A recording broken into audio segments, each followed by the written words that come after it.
Everyone,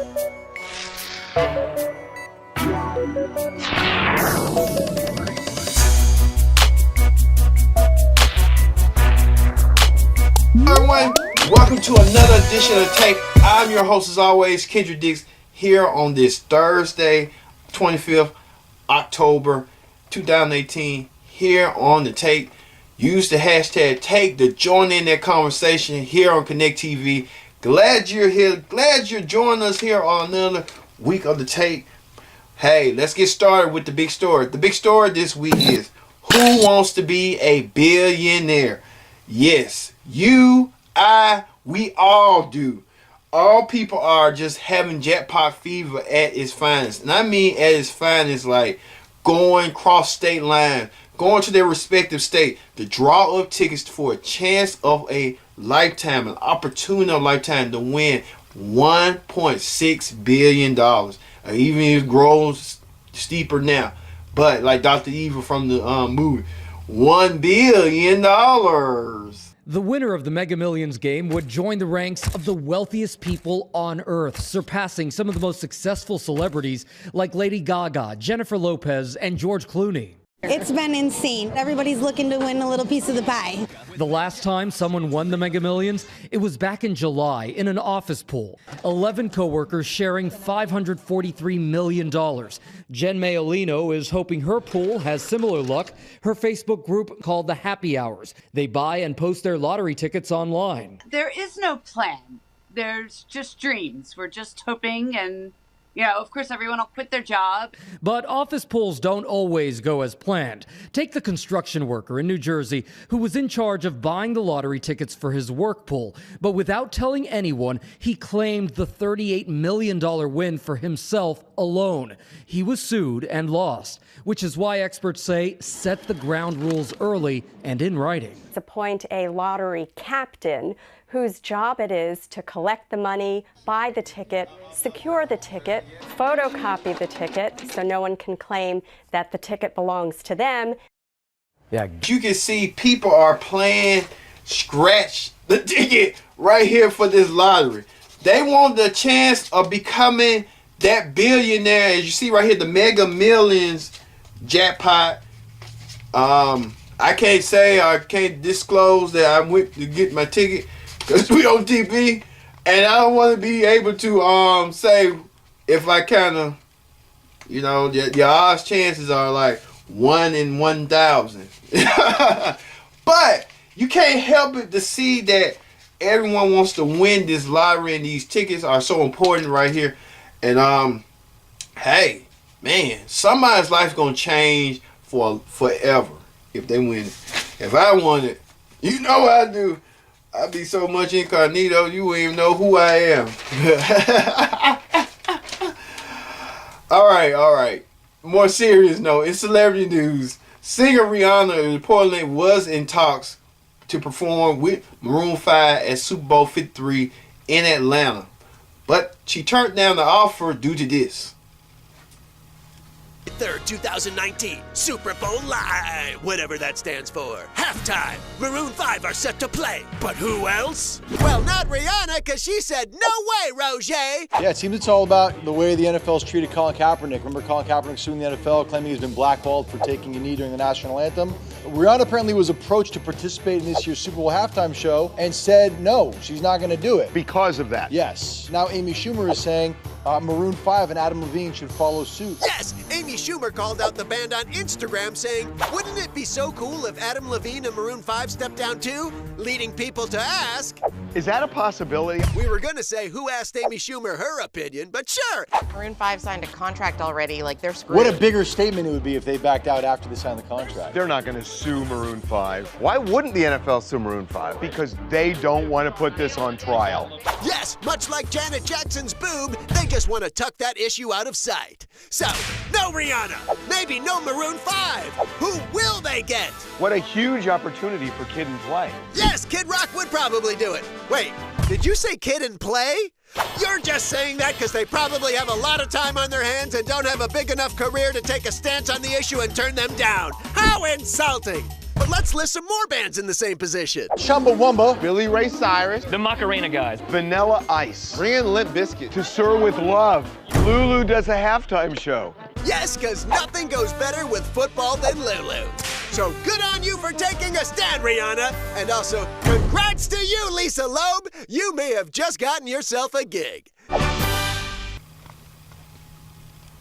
Rihanna taking her decision lightly, saying that her decision was made due to the fact that Colin Kaepernick stance against the NFL, and she felt that they kind of aligned, so she wanted to join Colin in his crusade. So, hey, Rihanna doing what she did. She didn't need that money, the $2 million. Well, hell, I would took the $2 million, but hey, that's a totally different thing. I can't perform like Rihanna, but Rihanna wants to, $2 million to her ain't nothing. It ain't for her. All right, and more celebrity news.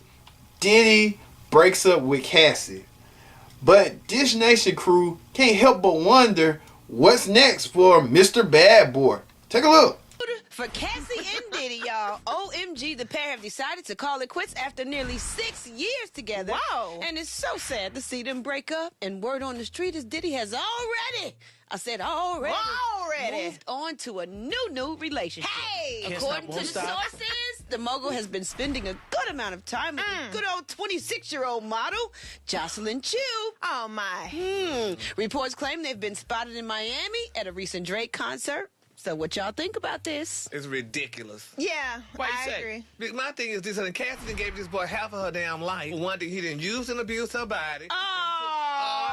Come on, don't use and abuse her body. She got something out of that thing, too. Don't say that. Women put mileage on the guy as well. She used to abuse his body as well. You abuse their body, then you trade him in for a new model. Okay, wait, y'all. This is Diddy. Every time you see him, he's most of the time, if it's a crew of women, it's some gorgeous girls in that clique, okay? Yeah. So let's not assume this is who he's moved on with just because he went to a Drake concert. She might be a new intern. Like this, Diddy told Cassie in a song, like she had a famous single, Me and You, I just be in you. Think I'm gonna make that move now. Then tell me what you like. Tell me what you like it. What? I've been waiting. Think I'm gonna make that move now. Here, Diddy turned around on her, and she didn't see. See, when you're living off folks like that, and you don't have a plan B, when you really are, a man with a lot of status and wealth, you got to think of backup plan, because he could be looking at another person and just go like, oh, I'm on her, and you on the back burner, and your days are numbered. Cassie, she probably got some money set aside. All right.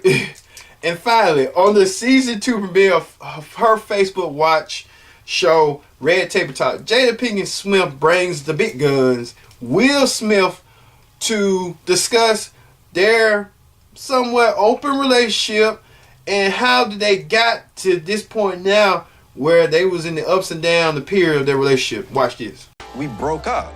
Will and I really break it down.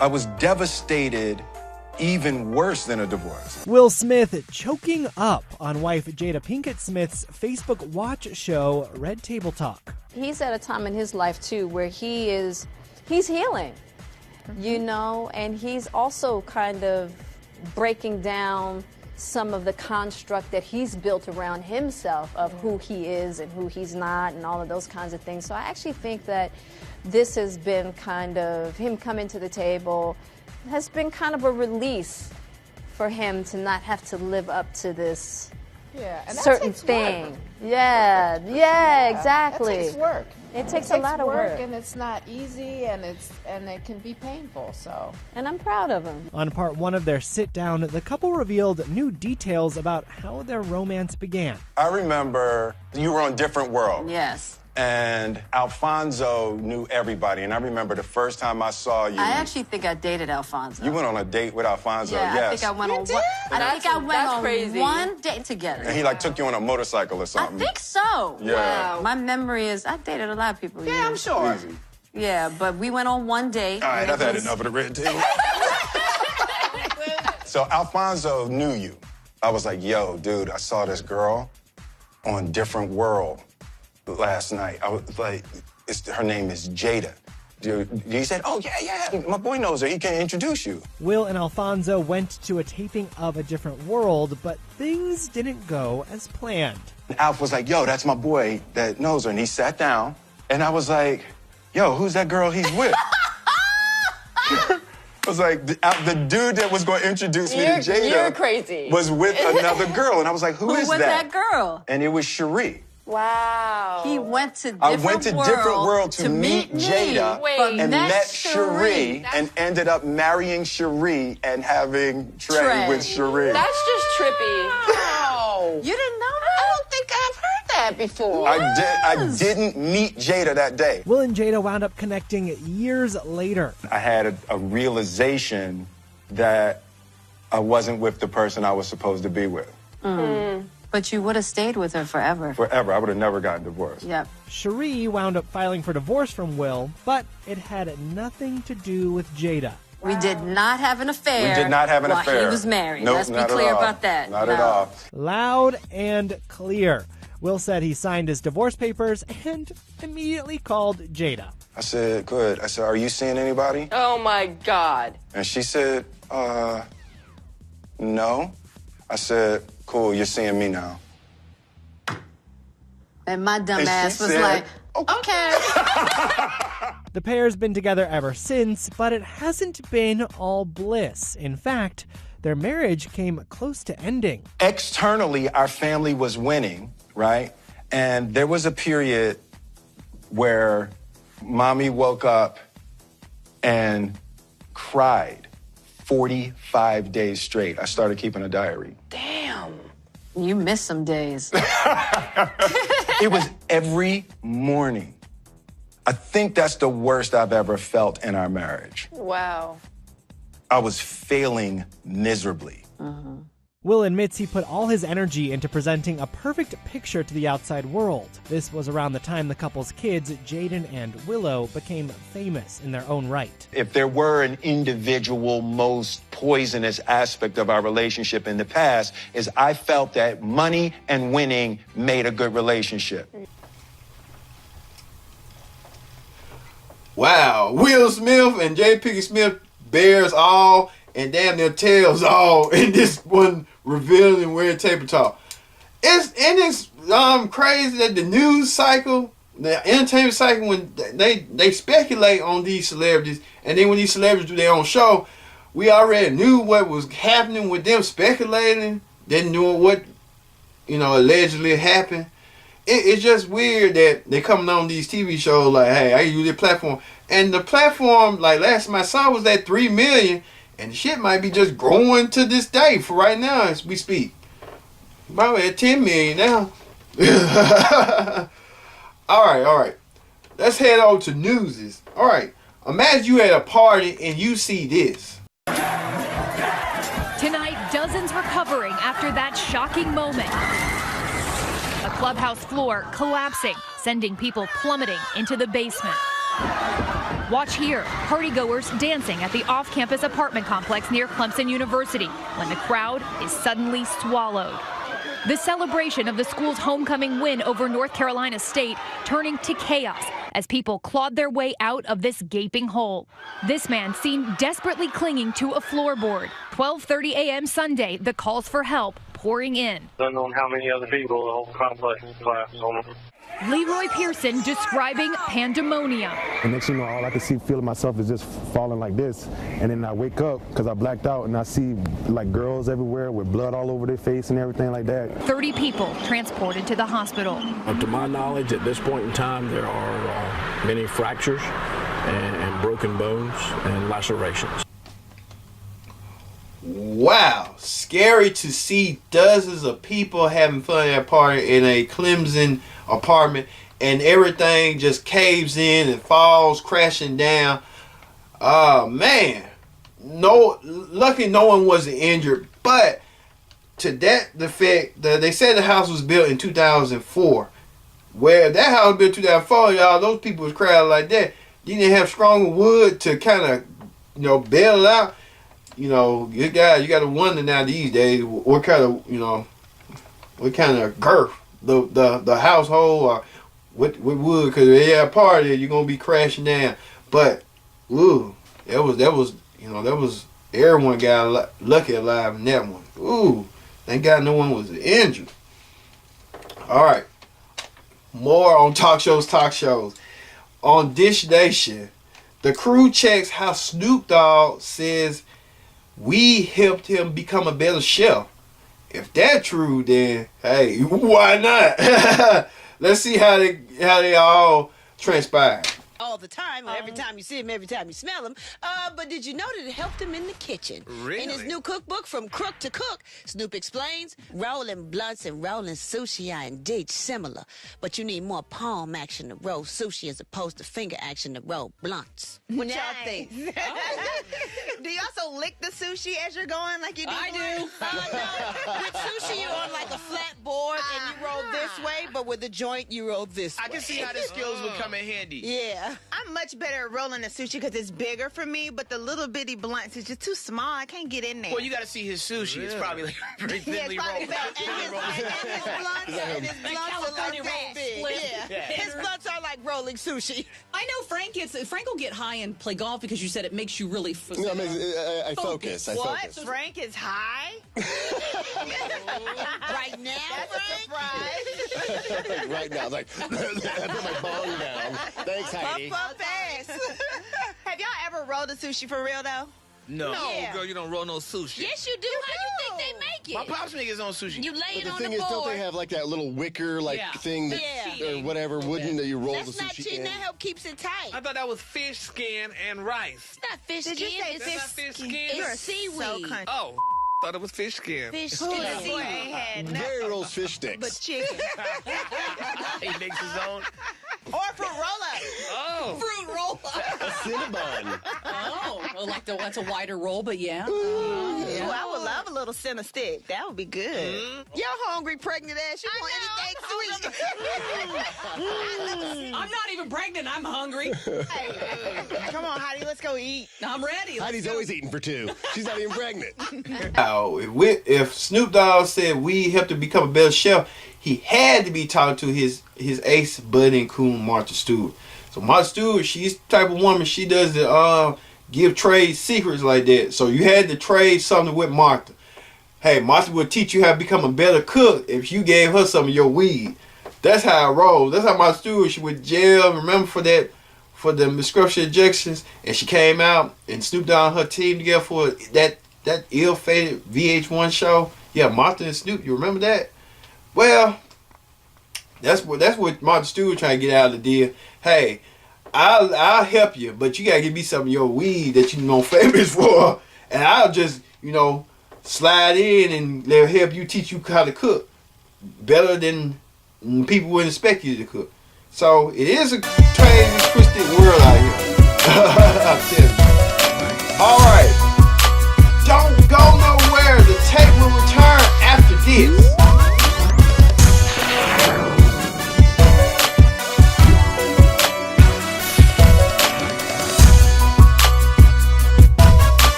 To an all-new episode of The Take. I'm your host, as always, Kid Dix here. Don't forget to join in that conversation using the hashtag Take here on Connect TV. Where we always say we're grateful and thankful for you watching us here on The Take. All right, let's go to the political rundown. Political rundown this week.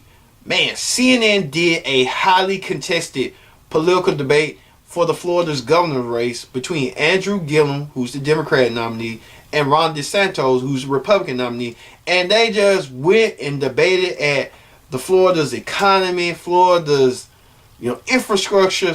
What's the history in race in Florida? Well, speaking of that, science and stuff, where DeSantis and Gilliam went about science in Florida, technology, and race. Well, you had to see for yourself. Watch this. Apologize. Here's the deal. You look at my record, whether it's in the military, when we're downrange in Iraq, it didn't matter your race. We all wore the same uniform. We all had that American flag patch on our arm, and that was end of story. You look at me as a prosecutor working with law enforcement. It didn't matter the race of the victim. We were there to support the race of the victim. So Floridians can know that I'll be a governor for all Floridians. That's the only way you can do it. It doesn't mean we're going to agree on every issue, but you know what? If we disagree tomorrow, maybe 2 weeks later, we'll find some common ground. So that is what I believe. And here's the thing. I look at what Andrew has done in terms of aligning himself with groups like the Dream Defenders, who he stood on the debate stage, said he stood with them, he stood by them. But one of their main planks of their platform is to boycott, divest, and sanction the state of Israel. They say Israel's a genocidal apartheid state. They attack law enforcement and the police. So that, to me, is very divisive. I don't think he should have signed that Dream Defenders pledge. I think he should disavow them. Because I can tell you this, if you want to unify Florida, taking positions about Israel like that, that may be unifying if you're running for the mayor of the Gaza Strip. It ain't unifying here. We're a pro-Israel state, and we need to do that. Mr. Mayor? Well, let me just simply say, my relationship with Israel is beyond reproach. I'm the mayor of a city that has a sister city relationship in Israel with the city of Ramat HaSharon. I've been to Israel 3 times, and I've had rabbis from my community come to my defense in this regard. That was a clever attempt to get away from the fact that Mr. DeSantis himself used to moderate a xenophobic, racist Facebook page. Oh, that is not true. It is, in fact, the truth up until you became the Republican nominee. Let's do one at a time. When you became the Republican nominee, your response was, I don't even do social media. That was after you got caught. You've spoken at conferences where there have been racist and xenophobic and anti-Israel speakers. It's his turn to on the Facebook stuff, you can get added to these things without consent. I never consented to anything. Yes, you can. Okay. I never consented to anything. Once we found out about it, I just discontinued my Facebook. Gilliam and DeSantos battling about DeSantos not taking money from a donor who said a racial slur and said something about the monkey situation. And then DeSantos said that Gilliam's running a crime-infested city in Tallahassee. So regardless of that, if Gilliam wins, he's going to stay in Tallahassee because he lives in Tallahassee, Maine. He just occupies to become the governor. Where Gilliam, on the other hand, has to move from Orlando all the way to Tallahassee. So it's kind of everything in Florida is just up in the air. But even one person had something important to say. Watch this. I know that people have been feeling anxious these days. People get frustrated, they get angry. Folks come up to me, they say, oh, Barack, what are we going to do?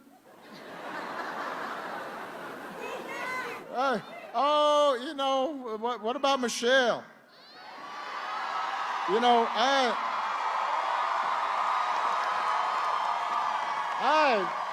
Listen, Michelle, she's not running for president. But she is out there telling you to vote. Because the antidote to government by the powerful few is government by the organized, energized many. The antidote to everything you don't like is you voting. And that's what this moment's about. One election won't fix everything. But it'll be a start. One election isn't going to eliminate, poverty in America, but it'll give more policies that help poor people a chance. One policy will not solve all issues of racial discrimination, but if you have elected officials who care about that, then things get better. Wow, former President Barack Obama had something to say. Barack Obama been quiet for later, but now he's coming out of the woodwork campaigning in Nevada. Now Barack Obama has something to say, and he has something to say even real importantly. Well, to get the vote out and go and vote. So go to the polls and vote. Regardless now if you're Republican or Democrat, are independent, you kind of in between, like I said, go to the polls and vote. This is an important election, and Donald Trump's report card, or however you want to call it, for the president. Speaking of the president traded some jabs at who could be a rival for him in the next 2 years, and you won't see how. Take a look. President Trump riling up his base on immigration, stumping out west for vulnerable midterm candidates. A Democrat victory in November would be a bright, flashing invitation to every human trafficker, drug trafficker. The battle cry comes as thousands of Central American migrants attempt to head north through Mexico. Officials there on alert. Their response drawing praise from President Trump. And I want to thank Mexico. Mexico has been so incredible because now Mexico respects the leadership of the United States. They haven't done this. The president's blaming the Democrats for causing the border crisis without any proof. It's openly inviting millions of illegal aliens to break our laws, violate our borders, and overwhelm our nation. The Democrats want caravans. They like the caravans. In a dueling rally, former Vice President Biden punching back on Trump's zero-tolerance immigration policy. What the hell's going on in America? Ripping infants from their mother's arms at the borders. What are we doing? With just over 2 weeks to go until the midterms, the president is also making another promise. We're looking at a major tax cut for middle-income people. I would say sometime around the 1st of November, maybe a little before then. But that's a promise he likely can't deliver on until after the midterms because Congress is out of session until November 13th. Donald Trump and Uncle Joe Biden, having his change over clash of differences, clash of styles, clash of just being the common man. So can we see this in 2020 campaign where Trump and Biden kind of go at blows? That's going to be a funny debate just to see that. And you got to know age does play a factor in that. All right. Let's move over to where Roland Martin invited Jason for a debate, and Jason accepted his debate. Well, Roland visited Jason's house, and Roland tried to school him about schooling him with the black community about giveaways. Well, you want to be giving away this? Watch this. Rather than, hey, let's go out to somebody else's neighborhood and have them take care of us. That's a mistake. No, Jason. No, well, first of all, you obviously have not fully studied Brown versus Board of Education and Brown 2. Brown versus Board of Education and Brown 2 were about finances. The whole basis of that was the inequities. It wasn't just, hey, I want to learn with some white kids. When third grade Marshall, when they what happened though? No. I don't care about what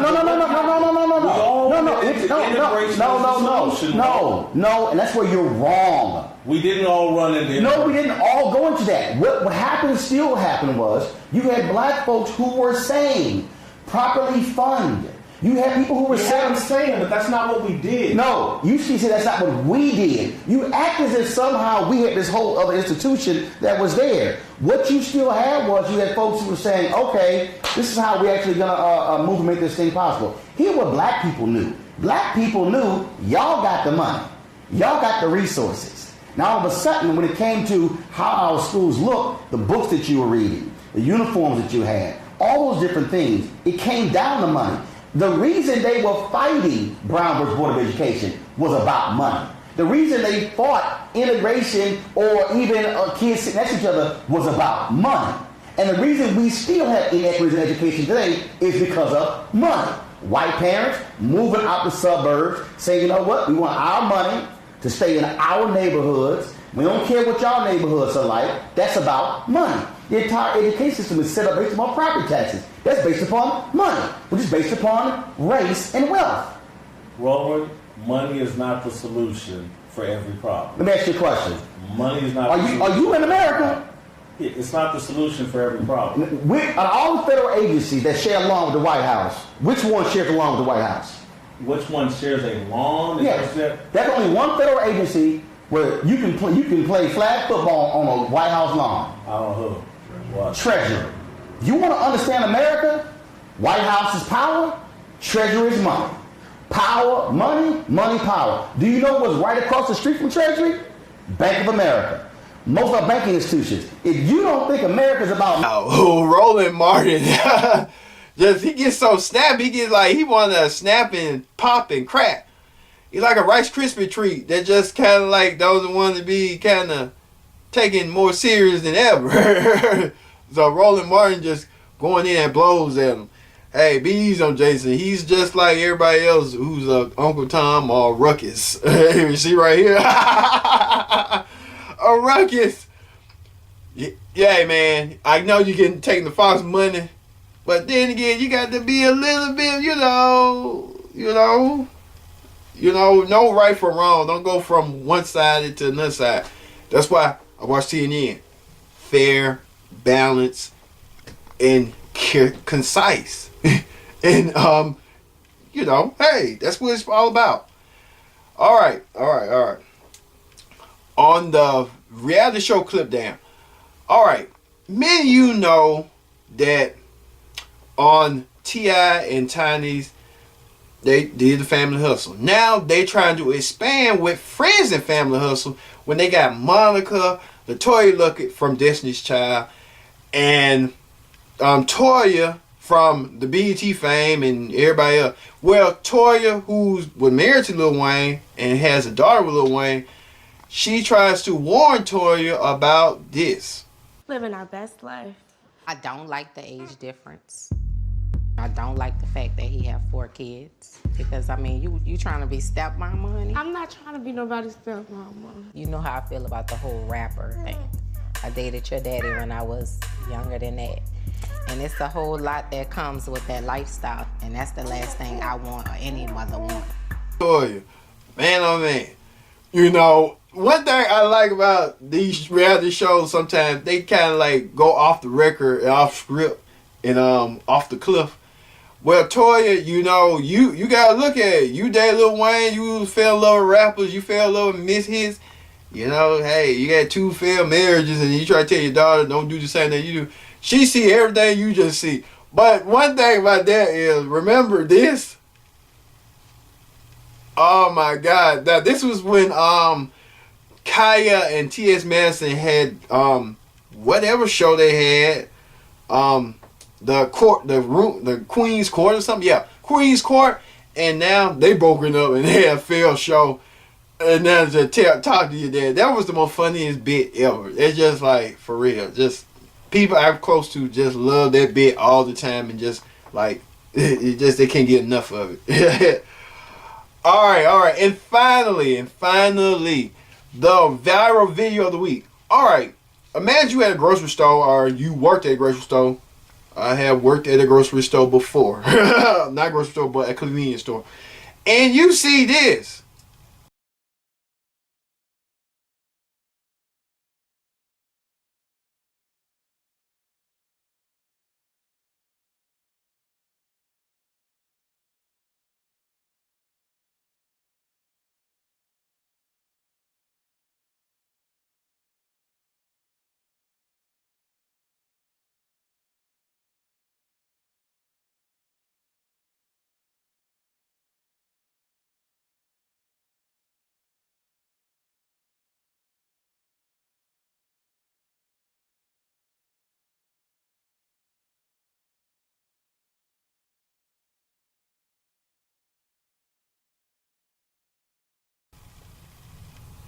All right, dude.